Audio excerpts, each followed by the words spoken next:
everyone. It is Mark Hello, Internet. from TVMI. Who are you? Hi, I'm Fred Graver from Twitter. You are from TV Twitter. Team. Well, Yes. we're coming to you from the Banff World Media Festival, and we're having a good time. Are you having a good time? This is my first Banff. I've never been here Really? before, and I got here late yesterday afternoon, Right. and it's kind of astounding. It There's thousands of people here. I Right. had no idea. Right. They have to stay here. You know, it takes you forever to get here, right? It takes you a couple of airplanes, an hour drive. You're in the middle of the mountains. Right. Cell phone reception is spotty at Yes. best. And I'm guessing there's images of the Donner Party in my head. That at some point, either that or I'm also the hotel is astounding. It's amazing. gorgeous. It's amazing. The facility is great. Right. I'm a little worried that when you try to leave, it'll be like The Prisoner. There'll just be a big white bubble. We'll just come and like, come on back, and that we're all just stuck here. Like it's all great, and then like 3 years from now, I'm still going to be here. I'm still be coming in every morning to talk to you. This is going to be our only connection to the world. It's going to be this little thing. And people are going to be like, well, why don't they leave? And we're like, well, we can't. Well, let me ask you a question. Speaking of that, let me ask you a question.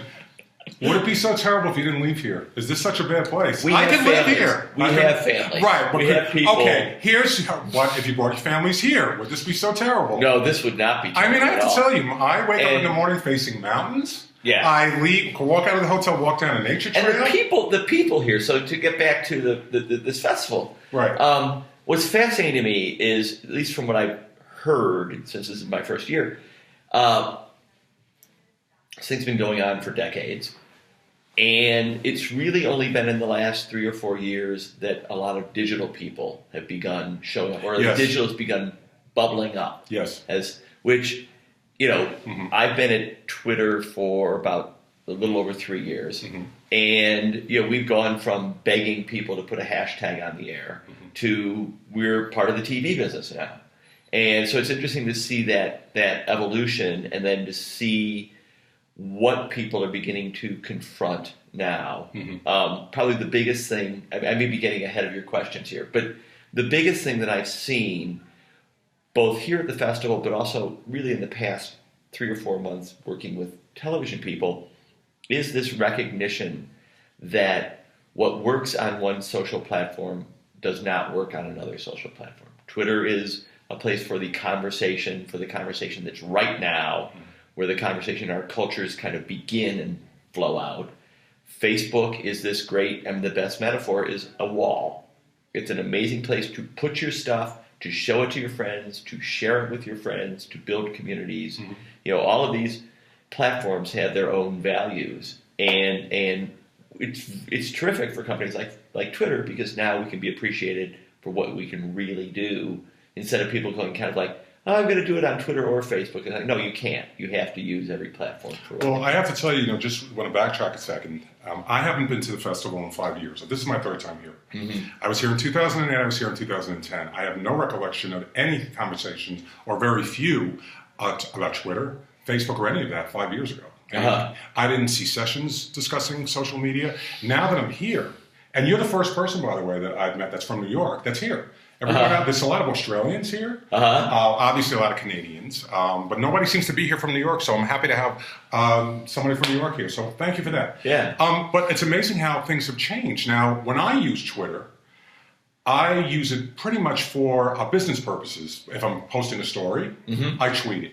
If we do this video cast, when I put it up, I'm going to tweet it. So I use it for business purposes. Is it becoming more of like a social element than business? Because initially it was business. Well, there's three things about Twitter that are really important. Right. The first is that it's live. It's now, right? So when you tweet something, it goes right out, and everybody knows that sense of like, you send out a tweet and you hit send, and within seconds, somebody has favorited it, somebody has retweeted it, you get a reply, which brings up the next quality, which is that it's public, right? So there isn't an algorithm, there isn't an edge rank, right? So everybody sees what everybody's talking about. And then the final part is that it's conversational. And so I think where businesses or talent or shows have had to to develop skills has been that you can't just push content out and go, there you go, I just gave you a gift, here you are. It's like, no, if somebody goes, oh, that's interesting, why did you do it this way? You have to reply to them, right? And then that conversation is what makes you valuable to the Twitter audience. The fact that you're in there talking. And it's also, I mean, obviously, it could also be very dangerous that you're going to tweet something that you shouldn't have tweeted and it's already out there. You can't take it back. Yeah, it's funny. Yes, there's. I think it's less. Oh, Twitter is dangerous. Like, oh, it's going to cause something horrible to happen.